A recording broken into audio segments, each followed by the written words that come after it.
les boutiques Poche et Papillon et le centre de beauté Elle Fashion vous présentent votre émission telle qu'elle. Oui. Toi, tes diplômes en poche, tu as choisi de revenir travailler pour ton pays, pour ton île, la Martinique. Qu'est-ce qui a motivé cette décision? Souvent, j'entends, mais il n'y a rien en Martinique. Et tout de suite, je me dis, celle qui voit le potentiel partout, ben, s'il n'y a rien, c'est qu'il y a tout à faire. Si ma propre banque qui me connaît me dit non, qui va me financer? Et donc, j'ai voulu me créer ce champ de possible, dans cette limitation de il n'y a pas assez d'argent, etc. Entre confidence et écoute bienveillante, mes invités viennent telles qu'elles sont, et pas seulement telles que nous les connaissons. Je vous invite chez Telle Quelle. Ici, on enlève ses chaussures et on ose se dévoiler. En toute intimité.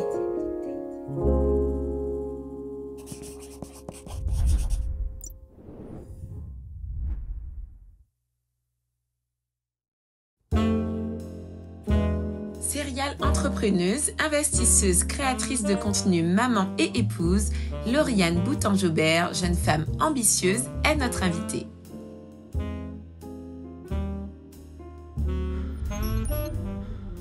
Bonsoir Lauriane. Bonsoir Carline. Je suis ravie de t'accueillir chez Telle Quelle ce soir. Bienvenue. Merci à toi de m'accueillir dans ton émission. Et je suis très honorée et enchantée d'être ce soir ton invitée. Tout le plaisir est pour moi. Merci. Alors, pour ceux qui ne te connaissent pas, Lauriane, tu es une jeune Martiniquaise de 33 ans. Tu es masseur kinésithérapeute, ostéopathe, entrepreneur, tu gères plusieurs structures, investisseuse, maman de 2 magnifiques jolies poupées et également épouse. C'est ça.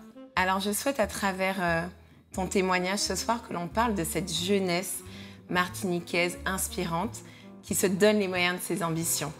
Très bien. Et ton parcours m'a inspiré cela. C'est pour cela que je t'ai invitée. Oui. Avant de rentrer dans le vif du sujet, Lauriane, je vais te demander si on peut découvrir l'objet mystère que tu as ramené et que tu nous en parles. Tout à fait, Carline. Alors, tu m'as dit, quand tu m'as invitée à ton émission, qu'on vient tel quel, comme à la maison, on est voilà, comme chez nous. Et mon père m'a toujours transmis qu'on ne vient pas chez les gens comme ça, les mains vides. Donc, je t'ai ramené une petite attention pour toi, pour te remercier de cette invitation, mais également pour remercier cette femme qui a toujours valorisé les autres femmes, mais qui maintenant donne la parole aux femmes. Donc pour ça, merci Carline. Merci beaucoup. Tu peux ouvrir ton petit... Je ne m'y attendais pas du tout. Merci. Je peux Oui, bien sûr, tu peux. Ok, c'est des fleurs. Je pense. Alors, waouh. Alors là, elle est surprenante cette femme. Alors... Du coup, j'ouvre, hein, tu m'as dit, hein, je peux y aller. C'est ça, tu peux ouvrir. Mais... Normalement, c'est pas du tout moi qui dois être mise à l'honneur. J'ai un peu d'émotion, donc je ne sais même plus comment on ouvre. Waouh! Oh, magnifique. Oh là là, c'est magnifique. Et c'est ma couleur préférée, le petit rose poudré. Voilà. Merci, ça me touche beaucoup, vraiment. Avec plaisir. Alors, je ne sais pas si la prod va accepter, mais du coup, je vais garder ma petite fleur près de moi. Merci beaucoup. Merci à toi, Carline. Alors, il m'a été demandé d'emmener un objet de valeur, un objet qui me tient à cœur. Et à cette question, ça a été vraiment une évidence pour moi. Mais il y a un objet qui est venu tout de suite dans ma tête, et c'est cet objet. Alors, cet objet, c'est mon premier journal intime. Pourquoi je l'ai choisi? Parce que c'est mon objet peut-être le plus ancien. Il a 20 ans. Je l'ai commencé, j'avais 10-12 ans à peu près. Donc, quand je commence à l'écrire, nous sommes en 2002. Donc là, nous sommes en 2022, donc il a 20 ans. Et c'est un objet qui m'a suivi dans tous mes déménagements. Voilà, je suis partie aux études, je l'ai eu. J'ai commencé à l'écrire au collège, il est encore avec moi. Et c'est dans l'intimité, on doit parler d'intimité, donc mon journal intime. Ouais. C'est ça. Ça me parle beaucoup. Je pense que Ça ne nous rajeunit pas, hein, les journaux intimes. C'est ça, et c'est aussi à travers cet objet que tout a commencé. C'est dans cet objet que j'écrivais mes rêves, tout simplement. J'écrivais également mes sentiments, mais tout aussi bien comment arriver à mes rêves. Je l'ai un peu refeuilleté quand je l'ai choisi et j'ai souri un peu parce que je relisais un petit peu comment je concrétisais un peu mes choix. Je me disais, par exemple, une anecdote, à l'époque, je voulais m'acheter un téléphone portable qui arrivait et je me disais, bon, j'ai 100 €, il me manque tant d'argent. Si je vends tant de bracelets, à l'époque, je faisais des petits bracelets brésiliens avec des fils. Si je vends tant de bracelets, je pourrais acheter mon téléphone, etc. J'écrivais vraiment mes projets. Il y avait vraiment, pour tous ceux qui s'intéressent un peu à tout ce qui est développement personnel, tout ce qui est recommandé de faire, finalement, naturellement, je le faisais. J'écrivais beaucoup de gratitude sur les choses qui m'arrivaient dans la vie. Il y a un moment, un voyage à Paris, où j'écris, voilà, j'ai vu la Tour Eiffel, j'ai fait la Grande Roue, voilà, je suis contente pour toutes ces choses. J'écrivais merci à mes amis, qui sont très, très, très, très, très importantes dans ma vie. J'écrivais mes petites amourettes, mes états d'âme, voilà. Lauriane, tu es née à Trinité, tu as grandi au Robert, oui, dans une famille de 4 enfants. Et déjà petite, tu ne voulais pas rentrer dans les schémas qu'on voulait t'imposer. Comment, plus jeune, tu as fait justement pour, alors non pas te rebeller ni quoi que ce soit, mais qu'est-ce que tu entends par là quand tu dis justement que tu ne supportais pas ces espèces tous les préjugés ou les schémas un peu vieux jeu qu'on voulait t'imposer déjà à l'époque? C'est ça. Alors, je suis née à Trinité, parce qu'à l'époque, la ville du Robert, dont je viens, n'était plus dotée de sa maternité, hein, n'est-ce pas, le Robert. Donc, avant tout d'être martiniquais, je suis robertine. Très important de préciser. Faut savoir d'où l'on vient. Je sais où je veux aller, mais je sais que je veux toujours me rappeler que je viens du Robert, cette ville qui m'a fait grandir, où j'ai grandi avec mes tantes, ma mère, et qui m'ont transmis, si vous voulez, toutes ces croyances un petit peu que certaines familles nourrissent. La vie est dure, la vie est difficile, il faut travailler dur. Et des fois, il faut travailler pour payer ses factures, etc. Et j'entendais tous ces conseils, mais je me disais, ben non. C'est quoi cette vie? Non, c'est pas... Non. Ma mère m'a souvent dit « Mon panier en pied l'argent qu'à secouer ». Et je n'ai pas un arbre avec des feuilles qu'on secoue pour avoir des billets. Et elle en avait tellement assez des fois que je lui demande des choses. Elle a tourné un petit peu en disant quand je lui demandais quelque chose, va le chercher dans l'arbre qui est derrière la maison. Et chercher des puis bois qui des Kaila. Et puis elle m'envoyait bouler comme ça. Et à ce moment-là, je me fais une réflexion. Je dis, mais ce fameux arbre-là, on l'a pas cet arbre, mais il y en a d'autres qui l'ont cet arbre-là, ce fameux arbre avec des billets, etc. Et donc j'ai été chercher, si vous voulez, la graine qu'il faut planter pour voir cet arbre naître, jusqu'à faire peut-être émerger des fruits, peut-être aller même récolter les fruits de cet arbre et s'asseoir à table et manger. Voilà. Donc, il n'y a rien qui m'a été servi sur un plateau d'argent, bien au contraire. Donc, j'ai été chercher les recettes qui fonctionnent. Et pour le moment, j'arrive un petit peu. À 22 ans, oui, tu es tombée enceinte pendant tes études de kinésithérapie. C'est ça. Est-ce que la question de la poursuite de tes études s'est posée? Et comment tu as pu concilier ce statut d'étudiante et cette nouvelle vie de maman? Je me retrouve dans une situation que j'ai auparavant critiquée. Comment on peut faire un enfant? On n'a pas de diplôme, on n'est pas marié, on n'a pas de maison, on n'a pas de travail. Et moi, cette fille qui dicte sa vie, et moi, je me retrouve dans cette situation. Et là, je me dis, waouh, qu'est-ce que tu vas en faire de ça? Donc, je me suis présentée au diplôme, non pas en me disant, il faut que j'ai mon diplôme, c'est je vais chercher mon diplôme et je vais travailler. Et j'avais pour projet de faire des études d'ostéopathie. Donc à ce moment-là, petite panique à bord, je suis déjà inscrite. Est-ce que je peux poursuivre mes études? Et à ce moment, il y a un gynéco qui me dit, je n'ai jamais vu une mère et a posteriori une femme désirer quelque chose et ne pas le réaliser. Et ça, je l'ai intégré et ça a été vraiment une phrase qui a résonné dans ma tête. Et pour moi, c'était même pas pensable d'arrêter. Et il fallait coûte que coûte, au contraire, que j'y arrive parce que j'avais cet enfant et que de toute façon, je n'ai plus le choix. Elle a été un vrai booster pour toi. Ça a été un booster. Et non pas un frein comme on pourrait entendre certaines personnes qui ont eu des enfants très très tôt, qui expliquent que ça a été difficile. Et oui, parfois, ça a été un frein parce que pas l'entourage qu'il faut, pas les moyens qu'il faut. Oui. Ce n'a pas été ton cas. Alors pas du tout. Et justement, vu que c'est arrivé dans ma vie, j'ai toujours voulu que ça ne soit jamais un frein ou un boulet. C'était vraiment ce truc où cet enfant, tu vas l'assumer. Et j'ai longtemps essayé de comprendre pourquoi c'est arrivé dans ma vie. Je me dis, mais pourquoi? Et ce pourquoi, je l'ai trouvé. Et ce pourquoi a donné naissance à mon tout premier projet. On va en parler. Voilà, c'est ça. Oui, exactement. Donc, tu parlais effectivement de tes études de kinésithérapie, d'ostéopathie également.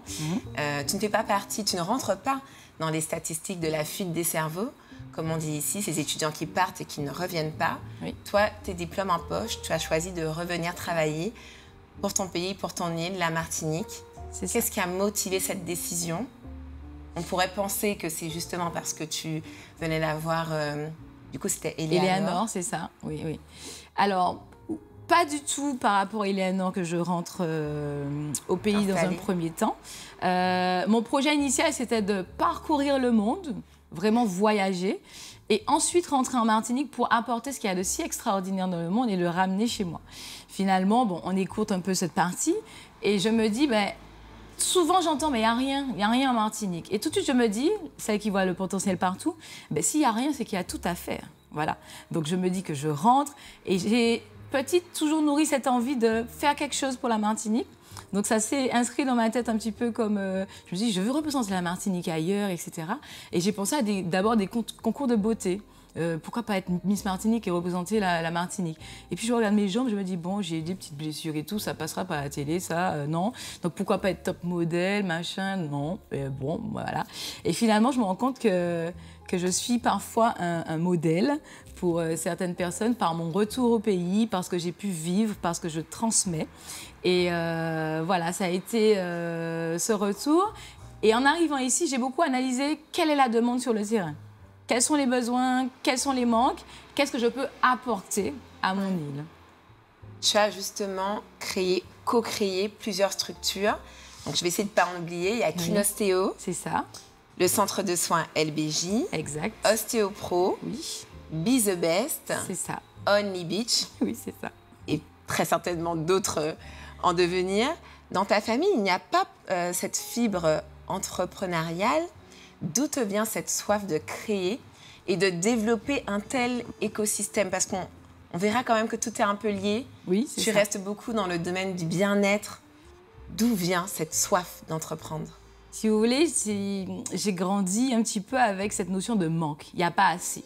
Je regarde mes mains petites, je me dis, j'aurais bien fait du piano. Et je demande à ma mère, maman, je peux faire du piano? Ah non, tu peux pas. Non, c'est pas possible. Non, il n'y a pas assez d'argent, on ne peut pas t'inscrire au cours. Je veux faire de la gym. Non, c'est pas possible. Et donc, j'ai voulu me créer ce champ de possible. On connaît l'importance des mentors pour les étudiants, les porteurs de projets, les entrepreneurs. Est-ce que tu as eu un mentor et qu'est-ce qu'il t'a apporté? Oui. Alors, je parle beaucoup de moi, mais je ne me suis pas construite toute seule. J'ai eu beaucoup parmi ces croyances-là. Attention, pas fréquenter le camarade, n'aie pas d'amis, ne raconte pas tes affaires aux gens, méfie-toi des gens, la peur un petit peu. Et j'ai eu cette chance dans ma vie de rencontrer cette femme extraordinaire qui s'appelle Ariel, qui était une entrepreneure du Robert et qui avait son institut. Que beaucoup connaissent et on l'embrasse. Et on l'embrasse très fort. Et c'est grâce à elle, si vous voulez, que j'ai été plongée dans ce milieu d'entrepreneuriat où j'ai pu observer avec elle comment fonctionne une entreprise. Donc elle me prenait avec elle, me montrait. À cette période, mes parents divorçaient. Donc c'était pour moi un exutoire d'aller chez elle. Je faisais la fermeture avec elle parce que je fuyais un peu chez moi. Il n'y avait rien un petit peu de sympa à cette époque. Et d'aller chez elle, je voyais des choses. Et c'est elle qui m'a enseigné ce rapport à l'argent, qui m'a montré que l'argent est une énergie, que ça circule, ça va, ça vient, les clients gérés. Et c'est une femme, à l'époque, il y avait plein de clients devant elle, et c'était pas un problème. Elle gérait. Cette notion de tout gérer, ça vient d'elle.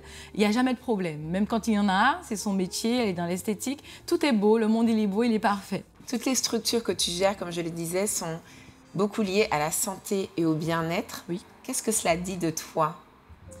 Ça dit de moi qu'on doit prendre soin de ce qu'on a de plus précieux, selon moi, c'est nous-mêmes. Je viens, comme je l'ai dit, d'une famille où on avait, pour simplifier les choses, rien. Qu'est-ce qu'on a? On a soi-même. On peut compter sur soi. Donc, on prend soin de ce qu'on a de plus précieux, son corps. Et moi, j'ai toujours cette fascination sur le corps humain, comprendre comment il fonctionne comprendre comment le réparer. Donc, je suis d'abord kinésithérapeute. J'ai voulu pousser l'expérience et l'apprentissage avec l'ostéopathie, qui est une discipline où on voit un peu plus l'individu dans son ensemble et on n'est pas subordonné à une prescription médicale. Il faut savoir que petite, je regardais beaucoup l'émission Urgence, la série. Et je vois qu'à la série, je disais, mais comme peut-être beaucoup de personnes, j'ai voulu à un moment être médecin.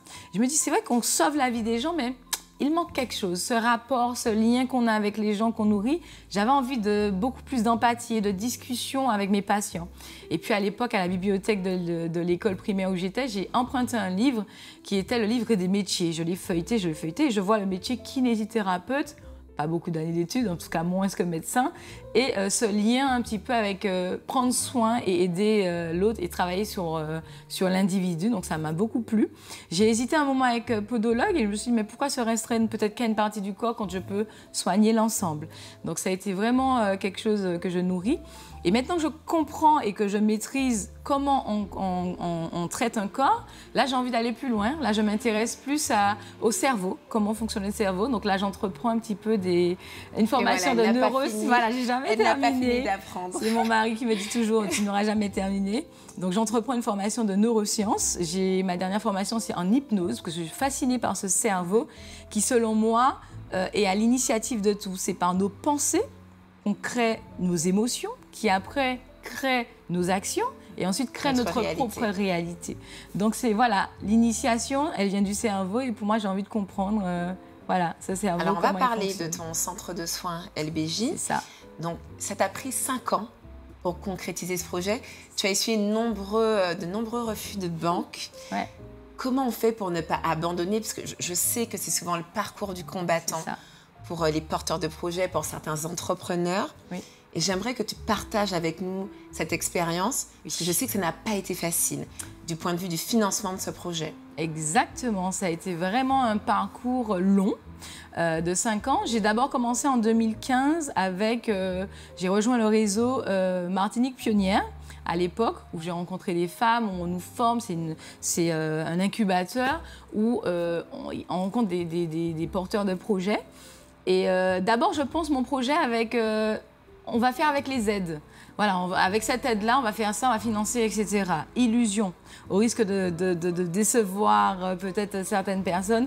Ne comptez pas, en tout cas dans un premier lieu, sur les aides pour faire vos projets. Comptez sur vous-même, sur déjà créer les choses et les aides viendront plus tard dans les règles des choses. Et donc, mon projet, il était d'envergure quand même. Donc, j'ai d'abord économisé, pris le moindre petit denier, donc sans arrêter de vivre. J'ai quand même continué à vivre, à profiter de l'instant présent, parce qu'il y a beaucoup l'avenir, mais l'avenir, c'est le temps volé aussi. Il faut penser à aujourd'hui, maintenant, sur ce qu'on fait. Donc, j'ai pris mon petit temps, mais j'ai économisé jusqu'au moindre petit denier. Et jusqu'au moment où je suis prête et que je me présente à ma banque, qui pour moi c'est une évidence, me finance. Ça fait 10 ans que je travaille. Ta banque depuis Ma banque depuis la première fois que j'ai eu de l'argent, c'était un concours à l'époque au Robert, un concours de mini-reine du Robert, où je gagne ce concours et à l'époque, si je ne me trompe pas, je gagne 600 francs. 600 francs, tout de suite, je dépose à la banque. Et j'ouvre mon premier compte bancaire. Donc, depuis ce fameux concours de 600 francs jusqu'au moment où je commence à travailler, cette banque me connaît par cœur. Très bien. Elle connaît mes honoraires, elle me connaît, etc. Donc, pour moi, c'est une évidence. Je vais et là, on me dit non. Mais vraiment, mes désillusions, je me dis, mais what? Si ma propre banque qui me connaît me dit non, qui va me financer? Il faudra que je me présente, que je prouve, que je montre, etc., que je suis solvable et que mon projet, il existe. Et il n'est même pas à son point zéro. Il est vraiment sur du développement d'une activité qui est déjà existante. Mais bon. Donc là, franchement, ça a été très dur. C'était un moment où je me suis presque sentie... le mot va être fort, mais presque violée dans mon intimité. Parce que j'ai déposé partout des dossiers. Et des fois, des dossiers où on demande presque c'était quoi votre jour de baptême, tellement on demande des informations sur nous, qu'on donne, et peut-être même pas des retours, même pas des réponses, même pour me dire non, pas de réponse. J'ai peut-être essuyé 14 banques quand même, jusqu'au moment où on me dit oui. La foi, les insomnies, les moments où tu te dis mais qu'est-ce qui se passe, pourquoi. Mais tu sais que de toute manière, ce projet, il doit se faire. Il n'y a pas d'autre solution. Il n'y a pas d'autre solution. Il n'y a pas de plan B. Tu parlais des pensées, des émotions et la réalité. Pour moi, c'est un plan A, il est là. Et bon, ben, cette porte, elle est fermée. On toque à l'autre porte et on toque et on toque et on toque. Et aujourd'hui, ce magnifique centre de soins LBJ qui trône. Vraiment, bravo, félicitations. Ouais, merci de montrer que c'est possible. C'est ça. Ce centre, ça y est, il a vu le jour. Je commence à réaliser, on va dire ça comme ça. Je pense aussi dans la vie que quand on vibre certaines choses, on attire à soi les bonnes personnes. Et je suis entourée d'une équipe aussi qui est formidable et qui fait du bon travail, ce qui fait que ben, ça fait écho. Et c'est ce que j'attendais en fait. Je me suis dit, je ne veux pas demander de l'aide. Finalement, quand ça sera fait, ça sera vu et reconnu. Peut-être qu'on voudra bien m'aider parce que j'ai encore envie de développer, j'ai encore envie de faire des choses. Et voilà. Aujourd'hui, les choses viennent à toi. Exact. À 25 ans, tu accèdes à la propriété. Oui. Aujourd'hui, tu gères plusieurs biens immobiliers. Qu'est-ce que tu aurais envie de dire aux personnes qui n'osent pas franchir le pas de l'investissement immobilier parce que pensant que c'était réservé aux personnes aisées, donc inaccessible pour eux? C'est ça. Au moment où j'ai eu ma fille, je crois que ça a été vraiment quelque chose que j'ai cultivé. Comment tu as un enfant, tu n'as pas de maison? Il faut savoir que pendant que je fais ces études, je suis ballottée tous les 2 mois entre, je vis dans un foyer de jeunes travailleurs quand je suis à Vichy en ostéopathie, non valorisant pour moi. Je me dis, mon Dieu, tu es avec un bébé dans un foyer de jeunes travailleurs, voilà, machin. Mais je vois quand même la vie belle et je commence à me documenter parce que ça commence à me nourrir de, il faut que tu aies une maison. Quand je rentre en Martinique, je suis hébergée chez la mère de mon compagnon. Quand je vais à Paris, je suis hébergée chez mon beau-frère. Je suis chez les gens, je ne suis pas chez moi. Et je commence à lire, à me documenter comment faire en fait pour avoir cette maison. Donc je travaille, j'ai beaucoup lu, je me suis beaucoup formée. Et dans mes lectures, il a été vraiment déconseillé d'investir dans un premier temps sur sa résidence principale. Quand on veut investir en immobilier, c'est déconseillé. On recommande tout un autre schéma. Mais je viens quand même de cette famille où il faut être propriétaire, il faut acheter sa maison et ça s'arrête là en général. Hein, c'est acheter sa maison, etc. Donc je décide de concilier les deux. Acheter ma maison, qui représente ce qu'on appelle un revenu passif si j'y habite, mais couper ce projet immobilier et en faire un petit gîte à côté qui fera du Airbnb. Donc j'avais une résidence principale qui sécurisait cette espèce de j'ai une maison pour ma fille parce que je me suis séparée de mon compagnon. Donc on a une maison, c'est bon, maman elle a géré. Et on a aussi des revenus qui arrivent parce qu'on fait du revenu locatif. Donc voilà, et j'ai très vite compris que quand on n'a pas, il faut aller chercher des leviers. Et les leviers, c'est quoi? C'est l'investissement immobilier. Et l'immobilier, c'est un des facteurs qui permet l'enrichissement. C'est-à-dire que utiliser l'argent des autres pour pouvoir, à un moment, s'enrichir et voilà. Donc, il y a plusieurs circuits possibles en fonction des profils. On voit que tu as bien étudié la question, tu t'es formée, tu as lu. Donc, c'est un peu ce qu'il faut faire aussi. Bien sûr, aller chercher les solutions. Aller chercher les informations. Voilà, et je dis toujours que quand il n'y a pas de solution, c'est qu'il n'y a pas de problème. Ou alors que c'est toi le problème. Donc, voilà, il faut revoir les choses. C'est quelque chose que je fais beaucoup, introspection, beaucoup me remettre en cause. Quand il se passe quelque chose dans ma vie, qu'est-ce que tu as fait pour attirer ça? Et si tu n'as pas, qu'est-ce que tu as fait pour qu'il n'y ait pas, en fait? Qu'est-ce que tu as fait surtout pour qu'il y ait, en fait? C'est surtout ça. Voilà. Tu es également créatrice de contenu, comme si tu ne faisais pas déjà assez de choses. Via tes 2 pages, Bobby le Spirit et l'émerveilleuse, sur Instagram notamment. Exact. Tu donnes beaucoup sur les réseaux, des conseils, des astuces, mais qu'est-ce que les réseaux, eux, ils t'apportent? Alors, les réseaux sociaux, d'où le nom pour moi, c'est un outil hyper puissant. C'est quelque chose, c'est un réseau déjà. On parle beaucoup ici de filons. Tu sais, en Martinique, ça marche avec des filons, etc. Mais un réseau social, c'est quoi? C'est pouvoir se connecter déjà à des gens, mais également à des ressources et des connaissances. Moi, j'utilise beaucoup les réseaux sociaux pour être inspirée, pour voir de belles choses, pour rêver de voyage. Oh, j'aimerais bien aller là. Ah, j'aimerais bien avoir ce truc-là. Oh, ce nouveau resto, j'aimerais bien. C'est beaucoup comme ça que j'utilise Instagram, un peu comme un tableau de vision de ce que je souhaite. Et donc, ces inspirations que je prends sur les réseaux, à mon tour, je les partage, je les transmets. Et donc, c'est quoi un homme qui arrive à avancer seul? C'est mieux quand on arrive à transmettre et partager ce qu'on a appris. Et pour moi, j'en fais presque une mission. J'aime ça. Quand je vibre quelque chose de sympa, je vis quelque chose de merveilleux, j'ai envie de le partager. Et surtout, dire que mes rêves, je les réalise et que c'est possible. Voilà. Tu es entrepreneur à succès, on peut dire, investisseuse, maman, mariée depuis 3 ans, c'est ça? C'est ça. On a l'impression que tu coches toutes les cases. On se demande, mais de quoi peut-elle rêver encore, Lauriane? Et c'est ça. Je veux rebondir sur l'ancienne question, justement. Ouais. Quand on dit qu'elle coche toutes les cases, on m'a toujours dit, mais arrête de montrer ce que tu as, méfie-toi, etc. Et je me dis, on retourne dans les schémas. Voilà. Et si tu vis tout ça et que tu ne le partages pas, ça sert à quoi? Je suis aussi cette femme sur les réseaux sociaux qui montre à celle qui a peut-être perdu foi en l'amour, comme j'ai pu perdre foi en l'amour, que l'amour existe.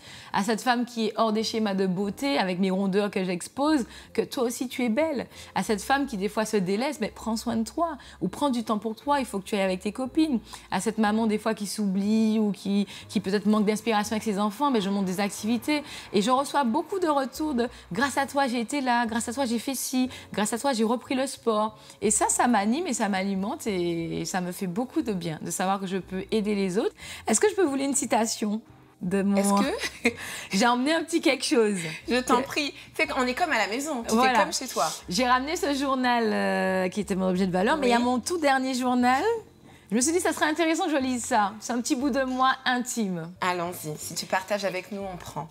Et c'est un petit partage qui est sympa. Devenir de Michelle Obama. On va terminer sur ce partage d'ailleurs, l'émission. C'est ça. Alors, il est un petit peu long. On y va, on fait tout, ça va, non?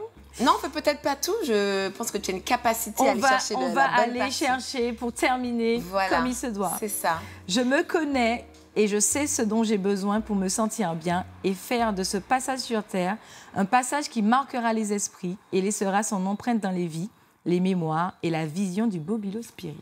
Wow. Le petit placement de produit à la fin. C'était parfait. Lauriane, merci. Merci à toi, Caroline. Pour ces partages. Merci, très belle continuation à toi. Merci. Continue de briller et continue de nous inspirer, vraiment. Merci. Merci. Merci, Caroline.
Argent, les etc. boutiques Poche